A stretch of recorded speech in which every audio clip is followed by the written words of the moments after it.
Today marks 1576 day of daily lessons, daily reflections. And today I was thinking about strength, emotional, mental strength. And I was realizing that in the past I had a lot of strength, but a lot of times that strength was very rigid. So what I mean by that is that my dad was very intelligent, very stubborn, sometimes very rigid person. And of course, I truly love the saying that monkey see, monkey do, and I learned the ways of rigid strength. So, what is rigid strength? Is that you pursue strength through very strong structure.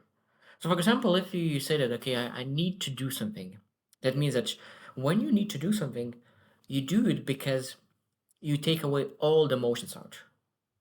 And it helps. It tremendously helps because it's like, and this must be done, so you take emotions out and you go and do it, and it's great. It's really strength because there's rigid strength, and it will make it work. But I think that when I think about strength, I think that sometimes you can really work and develop the strength that it is fluid, that is adaptable, that is really could be something that benefits you no matter what's going on. And today we'll share seven things that I have wrote about strength, rigid strength, and real strength.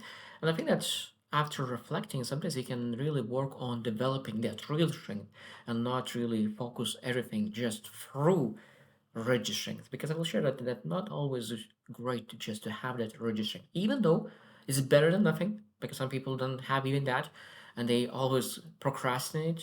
And they think about okay what it potentially could do, and they execute from weakness. Rigid strength is a great stepping stone, but not where we're supposed to stay. So number one is rigid strength is ego and real strength is identity. So what it means is that when you think about rigid strength, sometimes we say, okay, I need to show that I'm strong. I cannot show anyone weakness.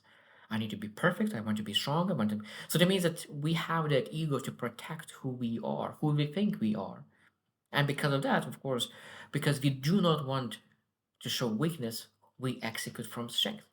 But how different is when you say that this is who I am, I know who I am, and if I have weakness, that doesn't threaten me. How much more content and joyful and blissful you will execute the things that you want to do. One is from where, because if you fail, you will show that you have some weaknesses. Another one, you are joyful because no matter what's going on, no matter what happens, if you will expose some weakness, doesn't matter because you are doing something that is full alignment with what you're supposed to do anyway. And that's a great thing. Number two, rigid strength resists feedback. Real strength hunts it. And that is beautiful. Real strength hunts feedback. Because I learned that feedback is most people are looking for shortcuts, and sometimes they're looking in wrong places. But the biggest shortcut in life is feedback. Feedback, and that's why people who have real strength they go and get feedback. One thing is that, especially at the beginning, it's very hard to get the feedback because most likely whatever you're starting to do, you are so bad that you suck terribly and you don't want to show how bad you are. And because of that, you, at least the first season of your life, first season of that skill set, you try to develop on your own to not show anyone how bad you really are. But that is rigid strength, but true strength, because people who do not have any strength whatsoever, they never develop skill sets. But real strength is going after feedback. A rigid strength doesn't want to be seen again weak because they will show that they are not capable yet. And that's beautiful word yet. Number three, rigid strength is control and real strength is discipline. So but real rigid strength is always about control. I want to control every single situation, every single inch. When you look into managers and leaders, you can tell which one is through discipline and which one is through control. Because some managers just want to have every single detail controlled by them. And that's his rigid strength. And discipline is being able to really value-based decisions, and then that means that you're able to look into, okay, I want to empower other people. I want to really do the right thing at the right times. I don't need to control everything because I know that I have the strength and resourcefulness in my life. So when something comes up, I will be able to take care of it. Because sometimes when you really want to control everything, that means that you fear something that will come up that you will not be able to really handle. Number four is rigid strengths avoid vulnerability. Vulnerability, that's a beautiful word. And real strengths chooses it. Chooses it. So it's interesting thing that, again, rigid strength want to hide all the weaknesses, all the disappointments, all the bad emotions. Everything needs to be hidden, suppressed. But the true strength is able to share what they are struggling with, what they are challenged by, and I think that connects.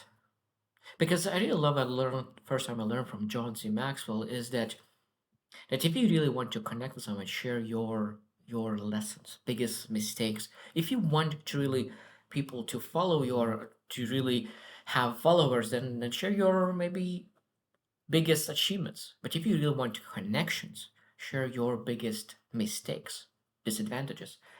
And I think that real strength is choosing that vulnerability because when you choose vulnerability, when you share what you struggle with, that releases all the things, accepts. And a lot of times people will be able to cover your weaknesses because what I like as well that John C. Maxwell said that most time you think that most that people do not know your weakness and you hide it, but they know it.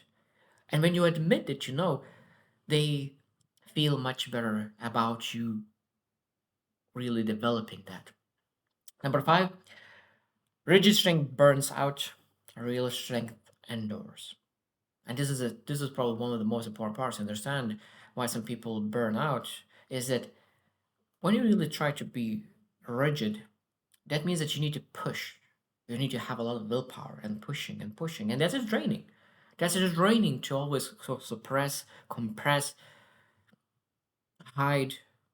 That is draining.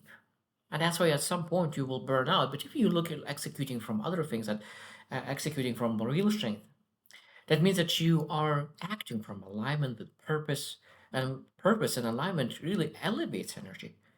So it's impossible to really burn out when you do something that is elevating your energy. And rigid strength a lot of times do the things just to be accepted, just to be validated, just to be seen, and those are totally different things. Number six is that rigid strength reacts, real strength responds. Rigid strength, because everything is compressed, it's easily triggered because they always are pushing and they use willpower, and because of that, their emotional capacity, mental capacity is smaller. When you have real strength, they are always stimulated in a positive way. And they don't need to really hide anything. They don't need to really work on anything that doesn't serve them in a bigger picture. So they make better decisions. They save more energy. They elevate them more energy. So at that moment, they allows them to really bring themselves back, reflect on things, and respond. Because when you are rigid, you don't have as much energy. What you do, you go to shortcuts. The more energy you have, the more ability you have to really be creative. And when you are have more ability to be creative, you find different ways to make things happen. And last one, number seven, rigid strength is about winning. Real strength is about growth. That's a beautiful thing. Rigid strength is about results, about getting to the finish line, and real strength is about growth, about becoming better, about transforming yourself. Because when you know that if you growing, if you see that there is growth, you know that future will be better and today will be better. But if you focus on achieving just that result, it might be that you achieve the result, but your future doesn't get better because everything you fall out of doing the right thing. Because sometimes we do the right thing because we're rigid and we're not sustainable. And when you achieve that big achievement, you fall back into your standard, actual standard.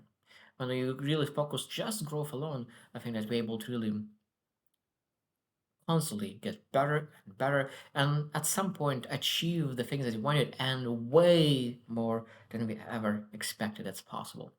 So I want you to reflect as well. What kind of strength do you have right now? And I think that's something that's very able to reflect that. Okay, this is where I'm very rigid, and I have strength, but that's very rigid, and maybe I'm able to like just be aware of it and really move to have more real strength. So I hope you choose to win, and see you tomorrow.